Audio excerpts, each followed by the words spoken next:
आज Doubtnut app download करें। Doubtnut पर अपने सभी गणित, रसायन विज्ञान, भौतिक विज्ञान और जीव विज्ञान के डाउट्स का करो सफाया।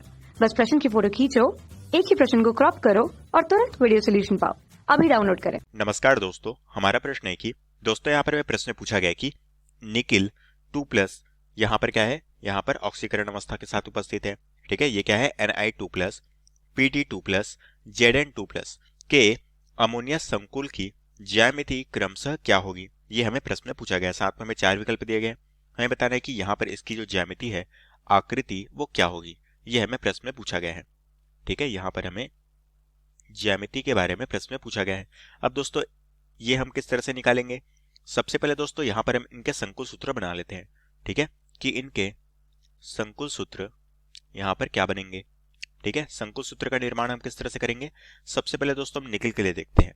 ठीक है, निकिल क्या है दोस्तों, निकिल यहाँ पर क्या है, +2 ऑक्सीकरण अवस्था में उपस्थित है। ठीक है, तो दोस्तों यहाँ पर क्या है, यहाँ पर है अमोनिया। ठीक है, तो दोस्तों इसका संकुल क्या बनेगा, यहाँ पर अमोनिया क्या है, लिगेंड के तौर पर यहाँ पर जुड़ा हुआ है, तो ये हो जाएगा हमारा Ni। अमोनिया क्या होता है दोस्तों, ये होता है हमारा NH3। ठीक है, इसके यहाँ पर कितने मॉलिक्यूल होंगे, NH3 के 6 मॉलिक्यूल होंगे, ब्रैकेट बंद, ऊपर में क्या होगा, ये होगा हमारा 2+ आयन। ठीक है, तो ये हमारा संकुल सूत्र बनेगा निकिल और अमोनिया का। ठीक है, अब दोस्तों हमें ये बताना है कि यहाँ पर इसकी जो ज्यामिति है वो क्या होगी। तो दोस्तों हम जानते हैं ज्यामिति किस तरह से हम निकालेंगे इस संकुल का। यहाँ पर दोस्तों हम सबसे पहले देखेंगे संकरण कौन सा है। तो दोस्तों संकरण देखने के लिए हम देख पा रहे हैं कि यहाँ पर क्या है, यहाँ पर हमारी जो समन्वय संख्या है, ठीक है, इस यौगिक की समन्वय संख्या वो कितनी हो जाएगी, वो हो जाएगी हमारी 6। तो हमारा जो है संकरण यहाँ पर क्या होगा, S का 1 ऑर्बिटल भाग लेगा, P के 3 ऑर्बिटल भाग लेंगे और हमारे D के 2 ऑर्बिटल भाग लेंगे। तो हमारा क्या होगा, यहाँ पर संकरण जो होगा वो होगा sp3d2 संकरण यहाँ पर देखने को मिलेगा। और ये sp3d2 संकरण क्या हुआ, क्योंकि यहाँ पर इसकी समन्वय संख्या कितनी है, वो है 6। तो इसलिए S का 1 भाग लिया, P के 3 भाग लिए, D के 2 भाग लिए, तो sp3d2 संकरण यहाँ पर उपस्थित हुआ।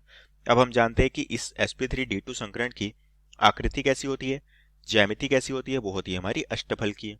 तो हम कह सकते हैं कि इसकी जो ज्यामिति है वो क्या होती है, वो होती है हमारी अष्टफल की। ठीक है, ज्यामिति क्या होती है, अष्टफल की होती है। अब दोस्तों हम दूसरा देखते हैं। दूसरा हमें क्या दिया गया है, दूसरा हमें दिया गया है यहाँ पर Pt। ठीक है, यहाँ पर क्या है, Pt जो है +2 ऑक्सीकरण अवस्था में उपस्थित है। ठीक है, अब यहाँ पर इसका संकुल सूत्र क्या बनेगा, ये हो जाएगा हमारा Pt, इसके साथ हमारा NH3 लिगेंड। इसके यहाँ पर कितने मॉलिक्यूल, 4 मॉलिक्यूल होंगे, जैसे कि यहाँ पर 6 मॉलिक्यूल के साथ बना था, यहाँ पर 4 मॉलिक्यूल के साथ बनेगा, ब्रैकेट बंद, ऊपर में क्या होगा, 2+ आयन। ये बन गया हमारा संकुल सूत्र। अब दोस्तों यहाँ पर हमारा कौन सा संकरण होगा, यहाँ पर दोस्तों हम देख पा रहे हैं कि NH3 एक तरह से क्या है, प्रबल लिगेंड है। ठीक है, और यहाँ पर इसकी समन्वय संख्या कितनी है, वो है 4। तो इस कंडीशन में यहाँ पर हमें जो संकरण देखने को मिलेगा वो होगा हमारा प्रबल लिगेंड है। तो यहाँ पर होगा हमारा D, S का 1 ऑर्बिटल भाग लेगा, D के 1, S के 1, और हमारे कितने बच गए, 2 बच गए, तो P के 2 ऑर्बिटल भाग लेंगे। तो यहाँ पर हमें DsP2 संकरण देखने को मिलेगा। और दोस्तों हम जानते हैं DsP2 संकरण की जो आकृति होती है वो क्या होती है, वो होती है हमारी वर्ग समतलीय। इसकी जो आकृति होती है वो वर्ग समतलीय होती है। ठीक है, इसी तरह से अब हम तीसरा देखते हैं। तीसरा हमें यहाँ पर क्या दिया गया, तीसरा हमें यहाँ पर जो दिया गया था वो हमारे पास है Zn2+। ठीक है, Zn2+ ऑक्सीकरण की अवस्था में है। इसका संकुल सूत्र क्या बनेगा, ये हो जाएगा हमारा इस तरीके से Zn, इसके साथ यहाँ पर हमारा NH3 लिगेंड, कितने मॉलिक्यूल होंगे, 4 मॉलिक्यूल, ब्रैकेट बंद, ऊपर में क्या होगा, 2+ आयन। यहाँ पर दोस्तों हमारी समन्वय संख्या क्या है, इसी की तरह 4 है। अब यहाँ पर हमें संकरण कौन सा देखने को मिलेगा, S का 1 ऑर्बिटल भाग लेगा, P के हमारे 3 ऑर्बिटल भाग लेंगे, तो यहाँ पर हमें sp3 संकरण देखने को मिलेगा इस संकुल में। तो यहाँ पर sp3 संकरण है, तो इसकी जो ज्यामिति होगी वो क्या होगी, वो होगी हमारी चतुष्फलकीय।